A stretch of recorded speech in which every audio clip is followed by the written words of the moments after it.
Bismillahirrahmanirrahim. Ana bawakan di situ kisah nyata kejadian pada tahun 1955. Kalau kemarin kita dengar di Banjarnegara ada kasus apa? Ada kasus tanah longsor. Ini lebih dahsyat dari tanah longsor. Kejadian di sebuah dukuh namanya Dukuh Legetang. Itu di komplek Dieng. Dukuh itu dusun. Dusun itu RW. Jadi kampung kemudian dibagi-bagi lagi dukuh. Ya. Dukuh namanya dukuh apa tadi?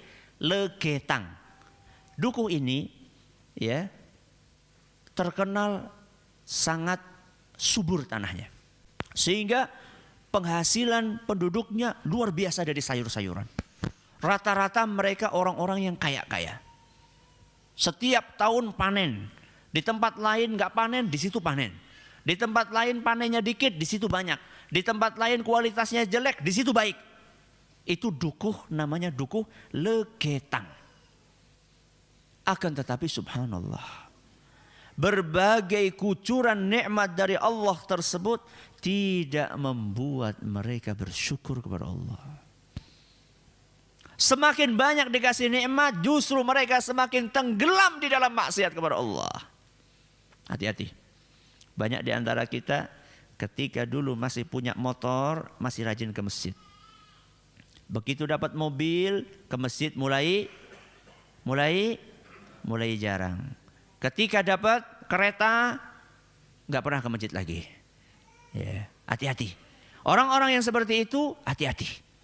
Makanya orang-orang Dukuh Legetang, ketika mereka mendapatkan nikmat dari Allah, bukannya semakin taat kepada Allah, semakin banyak maksiat. Yang namanya judi, perzinaan, bahkan sampai zina dengan ibu mereka sendiri. Na'udzubillahi min dzalik. Dan setiap malam selalu mereka nanggap lengger. Nanggap itu mengadakan. Ya, lengger itu kayak kuda lumping. Dan yang main itu cewek. Dan akhir-akhirnya zina. Setiap malam seperti itu. Setiap malam seperti itu. Sampai datang tanggal 17 April 1955. Berapa? 17 April 1955. Malam hari itu hujan lebat sekali. Petir sana sini, petir sana sini. Gak ada orang yang berani keluar dari rumah. Akan tetapi penduduk desa Legetang, dusun Legetang tetap berbuat maksiat. Tetap minum, tetap judi, tetap zina. Sampai lewat pertengahan malam.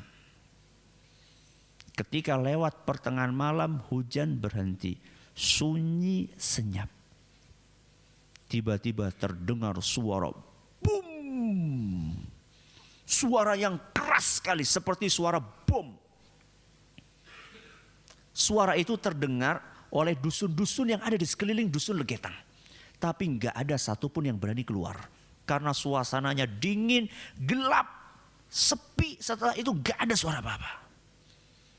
Baru keesokan harinya, orang-orang yang ada di sekeliling dusun Legetang keluar dari rumah. Mereka ngelihat ada sebuah gunung.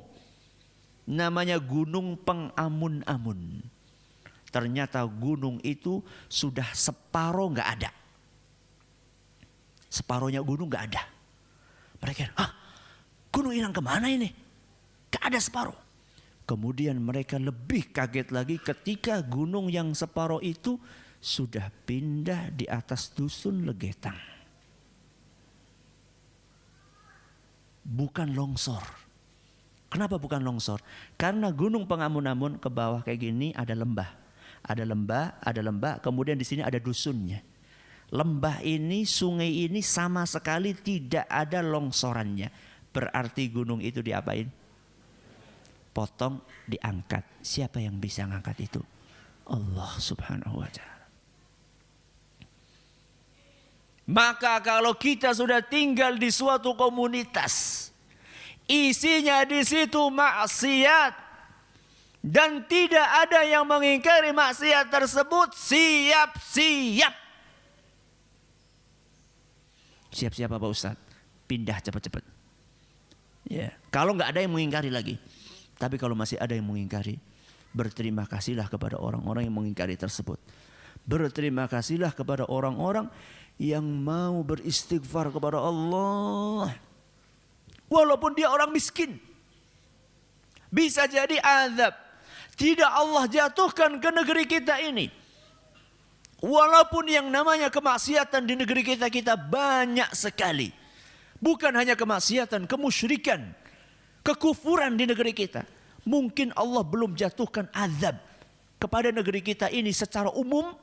Mungkin karena ada di antara hamba-hamba Allah yang masih duduk bersimpuh, beristighfar kepada Allah, sehingga Allah belas kasihan kepada negeri kita.